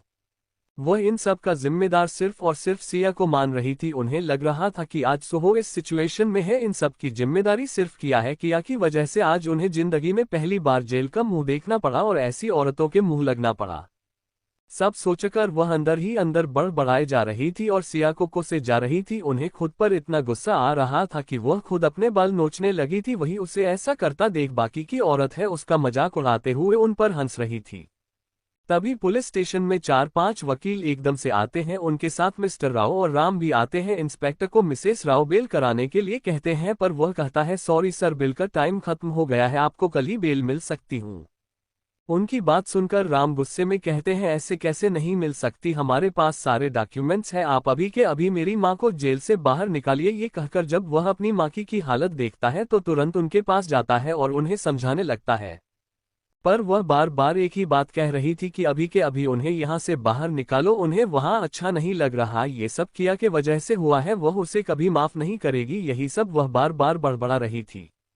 जब वकील पुलिस वालों से बात करते हैं तो पुलिस वाले कहते हैं, देखिए सर, बेल देने का समय कब का बीत चुका है, इसीलिए आपको अब अगले दिन ही बेल मिल सकती है। ये सुनकर वकील कहता है, लेकिन कल तो संडे है। ये सुनकर पुलिस वाला कहता है, फिर आपको एक और डे इंतजार करना पड़ेगा, क्योंकि मंडे को कोर्ट बंद रहता है और सारी कार्यवाही कोर्ट के ऑर्डर के बिना पूरी नहीं हो सकती, इसलिए वह कुछ नहीं कर सकती। यह सुनकर सभी को गुस्सा तो बहुत आ रहा था, पर वह कुछ कर नहीं सकते। तो ऐसा नहीं था कि रावण परिवार के पास कोई पावर नहीं था, उनके पास पावर थी, लेकिन जिस औरत को जेल में बंद किया गया है उसे जल्दी जेल से बाहर ना निकालने और बेल ना देने का ऑर्डर उन्हें अपने सीनियर से नहीं, उनके भी बाप से आया था, यानी मानव बजाज से आया था।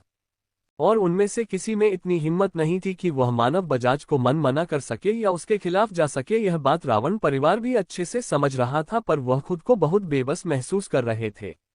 मनुष्य को लेकर सीधा विला आ जाता है। वहां पर पहले से 4-5 डॉक्टर मौजूद थे, साथ ही लीला आंटी परेशान थोड़ी सी। जैसी ही वह मानव के गोद में शांत बैठे सिया को देखती है, तुरंत उसके पास आती है और उसे पूछती क्या हुआ, पर सिया कुछ जवाब नहीं देखी। मानव भी सीधा उससे उसके कमरे में ले जाता है और बेड पर बिठा देता है। अरे डॉक्टर को उसके हाथ का ट्रीटमेंट करने के लिए और लीला आंटी को सिया के लिए कुछ खाने के लिए बनाने का ऑर्डर दे देता है और तुरंत सब अपने अपने काम में लग जाते हैं। पूरे विला के सर्वेंट परेशान थे, क्योंकि उन्होंने सिया का पीला पड़ चुका चेहरा और वह ठंडा पर देखा था, जिसे वह बिल्कुल एकदम पहले की तरह लग रही थी जब उसे वहां लाया गया था। और उन्हें सिया की वह हालत, सिया वह बिल्कुल पसंद नहीं था। उन्हें तो हंसती मुस्कुराती, हमेशा बातें करती, शरारत करती स्याही पसंद थी। इसलिए सभी ने मिलकर किया को खुश करने के लिए सबसे पहले उसका मनपसंद खाना बनाया और दूसरे भी थोड़ी बहुत तैयारियां की। सिया के हाथ का ट्रीटमेंट हो जाने के बाद वहां से चले जाते हैं और लीला आंटी खाना लेकर कमरे के बाहर खड़ी थी। मानव उनके हाथ से थाने पर ले लेता है और उन्हें आराम करने के लिए कहता है और खुद सिया के पास चला जाता है। सिया के पास बैठकर वह खुद अपने हाथों से सिया को खाना खिलाता है। खाना खिलाने के बाद वो बर्तन एक तरफ रखता है और सिया के पास जाकर बैठ जाता है। थोड़ी देर कोई कुछ नहीं करता, पर धीरे धीरे सिया उसकी तरफ से खिसकती है, उसे गले लगा रही थी। मानव भी बिना कुछ कहे उसे गले लगा कर बैठा हुआ था। दोनों में से किसी ने कुछ नहीं कहा, ना ही कुछ पूछा, बस शांति से एक दूसरे को गले लगाया हुआ था। वहीं मानव हाथ सिया के सर पर पीठ को सहला रहा था, पर सिया भी शांति से मानव से दिल की एक समान दिल की धड़कन सुन रही थी। जब से सिया घर पर आए थे तब से वह दिखा तो रही थी कि वह ठीक है, पर वहां मौजूद हर एक को पता था कि इस वक्त उसका मूड कितना खराब है। लेकिन किसी ने कुछ कहा नहीं, सब चुपचाप अपने अपने तरीके से उसे अच्छा फील कराने के लिए सब कुछ तैयारी करके रख देते हैं। जैसे कि जब भी सिया को ज्यादा गुस्सा आता था या ज्यादा खुशी होती थी या वह बहुत दुखी होती थी, वह हमेशा आइसक्रीम या कुछ मीठा खाती थी। इसीलिए मानव ने उसके लिए बहुत सारी आइसक्रीम्स और अलग अलग तरीके के पेस्ट्री, चॉकलेट्स, बहुत कुछ लाकर रख दिया। क्योंकि सबके सामने वह नहीं खाती थी, वह चोरी चुपके रात को अकेले खाना पसंद करती थी, और इसे ऐसा सब करते हुए बहुत बार मानव ने और लीला जी ने पकड़ा था। इसीलिए उन्हें सिया की इस आदत पर बहुत प्यार आता था।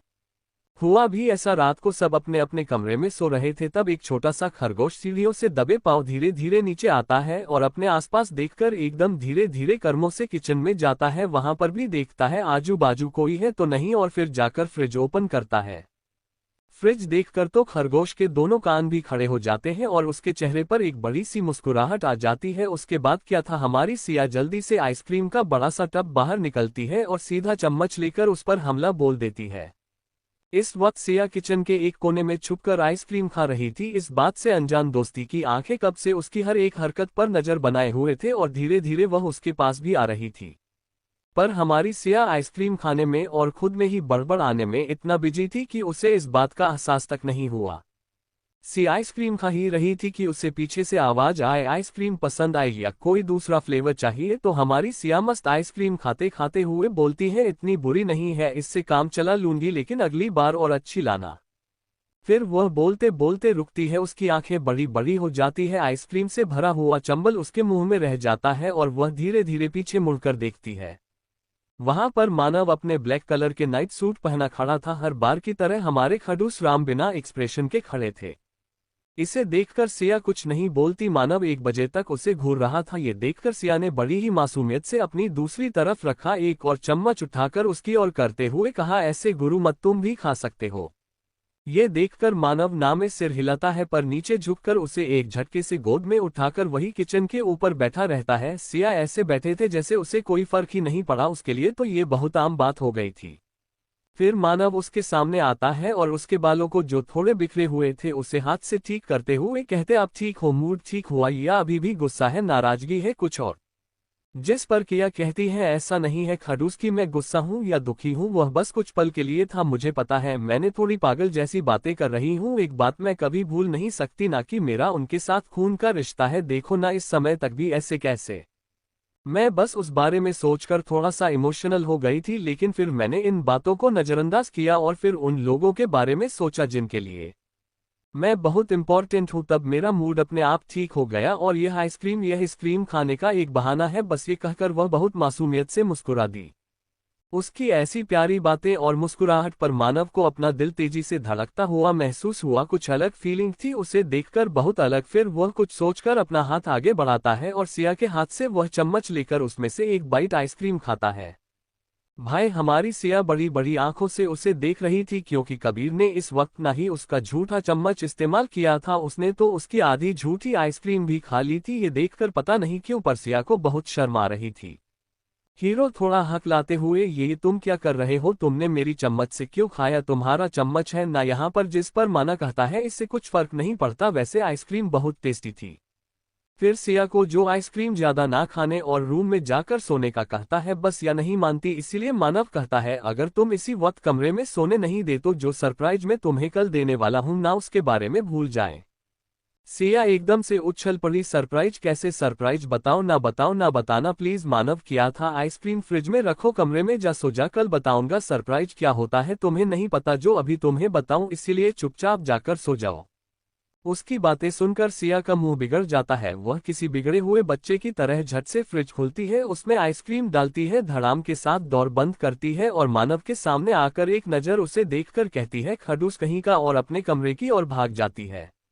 मानव, जो अब तक बिल्कुल वैसा ही खड़ा था, उसके चेहरे पर मुस्कुराहट आ जाती है छोटी सी, और फिर वह जल्दी से अपने कमरे में चला जाता है। वहीं दूसरी ओर राव परिवार अपनी पूरी ताकत लगाकर भी मिसेस राव को बेल दिलाने में कामयाब नहीं हो रहा था। उन्होंने अपनी एड़ी चोटी का दम आजमा लिया था, पर जब सामने वाले को पता चलता है कि इन सब में मानव बजाज का हाथ है, तो वह बेचारा सीधा उनके मुंह पर ही मना कर देता है। क्योंकि सबको अपनी नौकरी के साथ साथ अपनी जान भी प्यारी थी और राव परिवार भी उन सब की सिचुएशन अच्छे से समझ रहा था। राम खुद को पहली बार इतना पावरफुल होकर भी बेबस महसूस कर रहा था। इस वक्त राम अपनी स्टडी रूम में बैठकर अपनी मां को बाहर कैसे लाया जाए इस बारे में सोच रहा था। दोनों भाई भी वहीं बैठे हुए थे, कोई कुछ बोल नहीं रहा था पर सबके दिमाग में अलग अलग चीजें घूम रही थी। तभी नक्श कहता है, मुझे पहले लगा था वह ये सब सिर्फ हमारा अटेंशन पाने के लिए और उसने जो किया उस चीजों को कवर करने के लिए कर रही है, पर अब ऐसा लग रहा है जैसे वह जो बोल रही थी वह सच है। तभी अधिक जाता है, तुम्हें इससे क्या फर्क पड़ता है? वह तुम ही थे ना जिसने उसे कहा था कि उसके होने ना होने से तुम्हें कोई फर्क नहीं पड़ता, उसे घर में किसी शोपीस की तरह चुपचाप रहना चाहिए। उसकी बात पर नक्श हड़बड़ा जाता है और कहता है, किसने कहा मुझे फर्क पड़ रहा है? मुझे बिल्कुल फर्क नहीं पड़ रहा, मैं बस सोच रहा था और बोल दिया। वैसे भी उसके ना होने से मेरी जिंदगी में ऐसा कौन सा बड़ा बदलाव होगा। तभी अधिक कहता है, इन सब में हम एक बहुत इंपॉर्टेंट चीज भूल रही हैं। तो राम और नक्श एकदम उसकी तरफ देखते हैं। अधिक कहता है, तुम्हें याद है मिस्टर बजाज के असिस्टेंट जाते जाते क्या बोल गए थे? राम बोलता है, तब तुम लोग कहाँ थे जब उसे टॉर्चर किया जा रहा था? जी सुनकर तीनों भाई एक दूसरे को देखने लगते हैं। तीनों के दिमाग में अलग अलग चीजें एक साथ आ रही थी पर कोई कुछ नहीं कहना, बस एक दूसरे को देखने लगता है। To be continued in next episode.